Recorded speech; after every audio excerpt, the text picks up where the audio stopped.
Bagaimana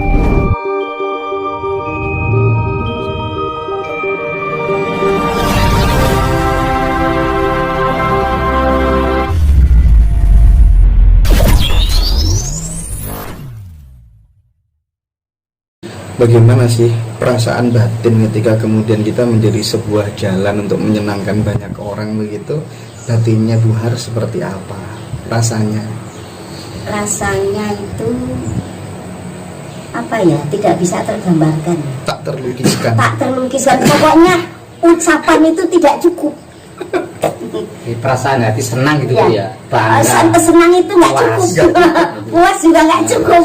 Jadi tidak bisa diungkapkan dengan kata-kata. Misalnya kita kan ada tadabbur alam, kemana aja setahun sekali. Kadang 12 bis gratis. Waduh. Ininya gratis. Kadang itu sangat. Betul Mas Eko? Betul sekali. Saya menyaksikan sendiri. Dan gilanya saya, saking itu merasakan keuniknya kebenaran. Kadang 1 tahun bedah rumah itu bisa 6 titik. Mintanya. Iya. Itu jadi udah pokoknya gila lah gitu. Kalau masing-masing, jadi saya tidak pernah saya tak betul ini rumah sopo, nggak peduli. Mau nggak mau apa sih nggak ada masalah. Pokoknya bangun sampai selesai, jangan ada yang kurang. Kalau misalnya nggak benar ini nggak, pasti yang bangunnya sendiri karena laporannya kan selalu baik. Jadi nanti adalah sesekali nanti bedah rumah di tempatnya Bapak. Nanti, amin. Amin. Nanti bisa dilihat proses dari perangkat ini bagian bedah rumah itu bisa di ini. Tapi itu kayak candu ya. Candu, betul. Iya. Candu Mas. Jadi kayak candu. Jadi gini, kalau saya melihatnya sih itu bagian dari mental keberlimpahan seseorang yang tidak dimiliki oleh banyak orang. Jadi kita nggak pernah merasa akan takut kehabisan segala macam, itu tidak ada. Kamus itu tidak ada. Beda Mas Indra. Karena dulu saya itu susah banget. Saya itu anak jalanan Mas Indra. Anak jalanan? Iya, saya keluar dari rumah itu dari sejak kecil, hidup di jalanan sampai saya pergi. Pokoknya saya itu selalu dianggap inilah sama orang pecundang lah gitu. Tapi saya jaga diri kita untuk selalu selamat. Jangan sampai saya jatuh ke lembah yang tidak disukai oleh Sang Pencipta. Karena kita mengenal Allah Esa juga baru dari itu kan kita selalu pencarian terus. Jadi terus dalam pencarian. Nah, sekarang kita menemukan yang lebih unggul lagi. Aliran semuanya aliran kita pengen menggali, dan itu semuanya ada titik emasnya, titik berliannya. Selalu kita meramu yang positif-positif. Iya. Kalau misalnya si penuntunnya ini sikapnya nggak bagus, perilakunya jelek, itu jangan dilihat dianya, tapi apa yang sudah ditimbulkan yang positifnya kita ambil gitu. Karena bagaimanapun juga dia itu sudah ciptaan yang kuasa. Betul. Tidak ada yang nggak mungkin gitu. Dan luar biasa nih, misalnya tadabbur kita bawa 12, ada yang lompat jendela, ada yang kotoran dini, ada yang ini yang nggak bayar kan, larinya kan ke kita semua kan. Iya. Tapi nggak kapok saya itu. Nggak kapok gitu. Tapi memang klimaksnya tuh image orang lucu dan Allah kabulkan nih Mas. Suatu saat pernah saya kondisi masih susah Mas. Iya. Saya tuh hidup di Jalan Malioboro itu sampai menjelang remaja dari kecil. Dari nuntupin sepeda, tapi saya tetap harus sekolah. Jadi saya itu bukan ex orang mampu, sebenarnya orang jalanan, orang tidur di pinggir jalan, nggak kebayang kan. Terus udah agak gede untuk selamat tidurnya di kuburan gitu. Jadi makanya kalau ada niat orang susah itu kita nggak kepengen saya ngerasain kayak saya dulu. Jadi bagaimana caranya kita berbagi? Kalau habis ya duit Gusti Allah kok. Bandane Gusti Allah, baline Gusti Allah ya ora masalah. Kalau ora tahu tak makanya Ibu duitnya dari mana enggak bisa. Oh, saya punya bank ilahi. Serinya enggak ada. Coba pasin tak, jalan dari sono nih keliling dengan segitu banget dengan suka dia 20 juta kan enggak cukup. Ini untuk ini kecilnya aja. Iya. Dan kalau bedah rumah itu, satu rumah yang awal kita bedah itu 5 kali 12 ya, yang Bu Ai itu dari benar-benar rata. Itu kalau dipikir apapun, dan saya nggak pakai melihat. Karena itu luar biasa, apalagi sekarang ini hikmahnya luar biasa. Pokoknya intinya jangan pernah berhenti untuk berbuat baik. Walaupun tadinya kamu dipandang nggak baik, kamu terusir, kamu terhina, terintimidasi. Sampai saya itu pernah disangka maling ayam, diseret, harus ngakuin maling ayam.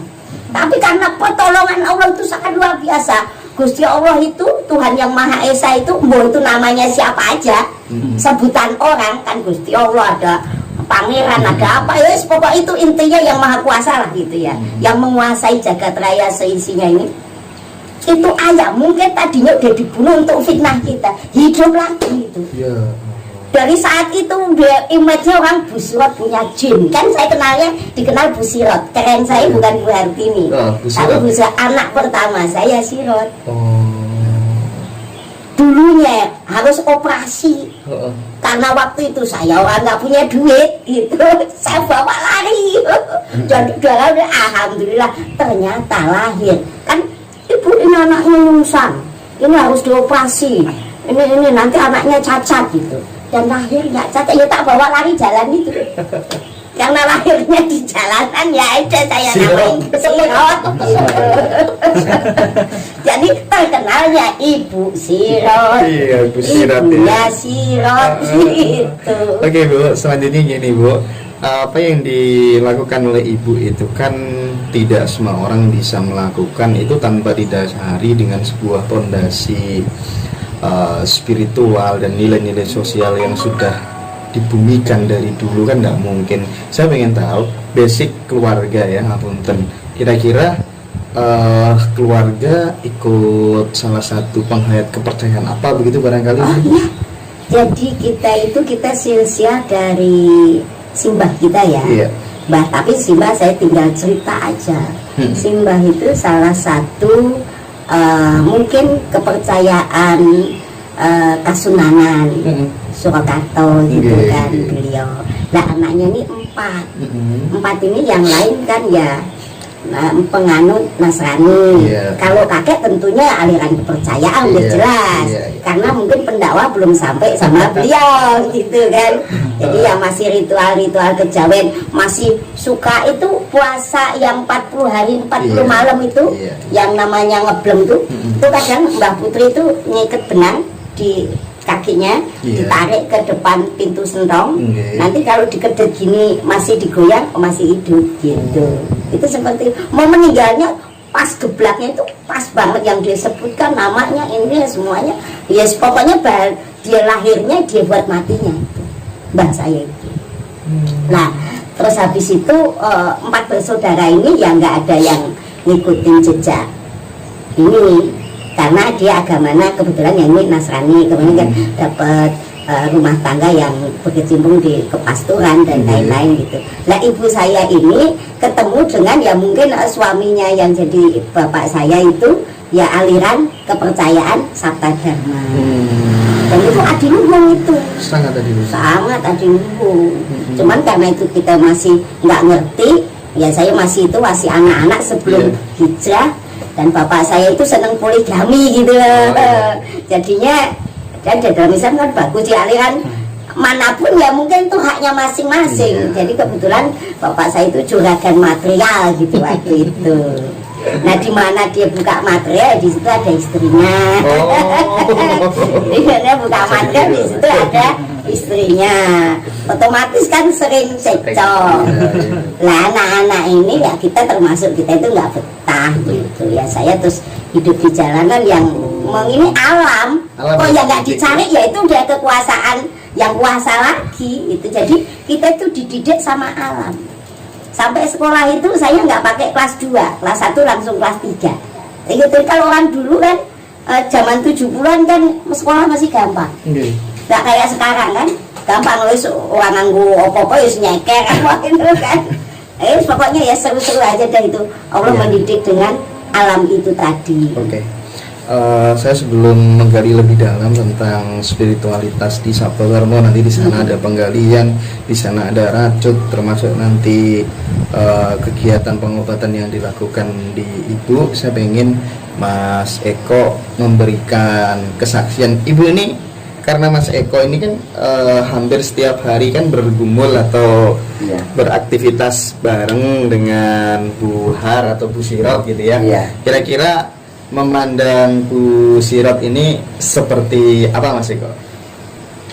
Ya, terima kasih sebelumnya. Saya- Kalau menurut saya pribadi, memandang beliau Ibu Suwarti ini emang saudara bule. Saya Bule ya? pribadi, ya. Kita ambil waktu gempa Bantul. Oke. Jadi udah lama ya kan saya di jalanan. Oke. Lanjut Mas Eko. Nah, beliau sangat hebat dengan sosok seorang perempuan. Beliau itu mampu mengatasi semua problem sendiri. Semuanya apapun masalah mampu diatasi dengan sendirinya. Apabila posisi beliau di orang lain, sosok seorang perempuan, insya Allah mungkin ada sebuah jalur, mungkin jalur gelap, sesat, gimana pun caranya, yang penting saya bisa hidup di sini posisinya. Tapi menurut pandangan pribadi saya, beliau itu sangat hebat. Hebatnya kenapa? Dari Allah menguji dari segala macam ujian. Milik saya pribadi itu selalu diberikan pertolongan dengan jalur yang benar. Walaupun jalan itu banyak, Kalau mau ya. kalau mau, inilah pertolongan Allah yang mungkin tidak bisa dijalani oleh orang lain. Oke, kalau dalam konteks hidup dengan memberi itu, jenengan melihatnya bagaimana? Itu hampir tiap bulan itu boleh saya pribadi kadang suka memberikan donasi kepada anak yatim piatu, ibu-ibu, Termasuk bedah rumah segala macam gitu ya. terutama itu hampir kadang setahun sekali beliau bedah rumah. Mudah-mudahan kita bisa niru Mas Eko. Amin, amin, amin.